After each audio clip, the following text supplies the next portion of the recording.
Masu kallon mu da sauraron mu barkanmu da sake kasancewa tare da ku a cikin wannan shiri namu mai suna zantuttukan dare tare da Mufi.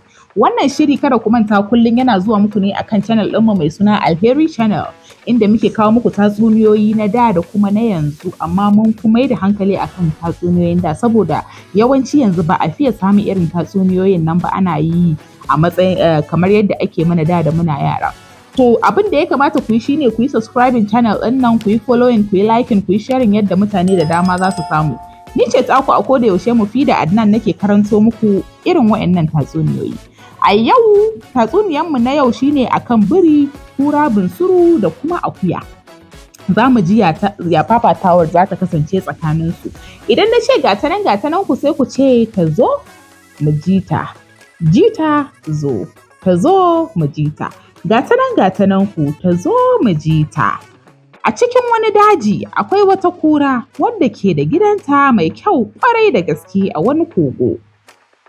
Ta gyara shi da kyau babu abin da babu a ciki. Sai kuran nan ta samu wani biri ta sa shi domin ya yi mata tsaron gidanta kullum in ba ta nan. Don kar wani ya fasa ko kuma ya yi mata sata. Birin nan baya rabuwa da gidan kura, sai wata rana yana zaune sai ga wani bunsuru da matarsa da ɗiyansu uku, ma'ana 'ya'yansu guda uku. Sun faɗo gidan kura.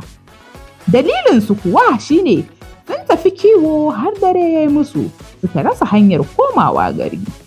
Suna tsoron kar su gamu da zaki ko kura. Biri ya ce musu, ku rufa makanku asiri, gidan kura ne nan, in kuma kuka ƙi kuka kawo taurin kai in je yanzu in gaya mata ta zo ta hau doronku ɗaiɗai. Akuya ta ce da mijinta, ƙaƙa za mu yi?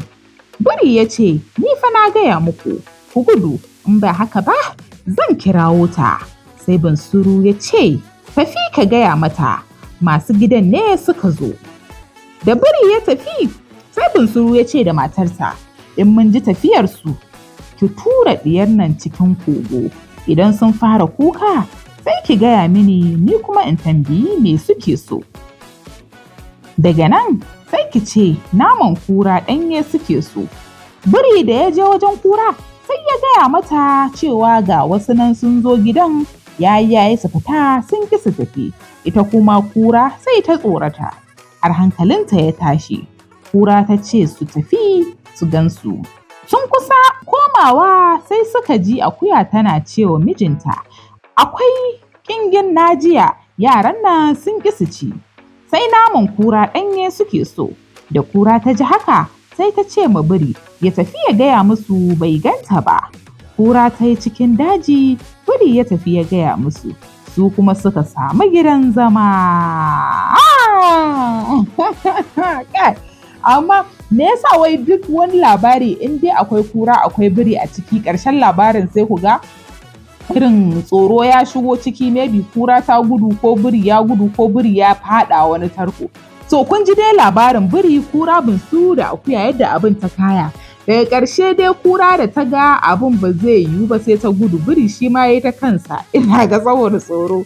Akuya da wayo da 'ya'yanta sun yi yawo, dare ya yi sai suka samu gun zama kawai sai suka zo. Biri ya gaya masa cewa wannan gidan fa gashi al'amarin gidan nan gwara su fita in suna son ran kansu da arziki su fita, su kuma suka ce ba za su fita ba. Ƙarshe ya tafi zai je yi munafunci. Kura da ta ji ana neman ɗanyen naman kura sai ta gudu bata kuma dawa ba. Shi ma biri ya san inda dare ya musu, shi kuma akuya, bunsuru da akuya da 'yansu suka samu gun zama. Shin kun ji daɗin wannan labari? Menene ra'ayinku a cikin wannan labari? Idan kuna da gudunmawa ko kuna da labaran da kuke so mu karanta, za ku iya ajiye mana a comment section, sannan ku yi sharing wannan tatsuniya da 'yan uwa da abokan arziki, ku yi following ɗinmu a duka social media platforms ɗinmu, Facebook, TikTok, Instagram, YouTube at Alheri Channel.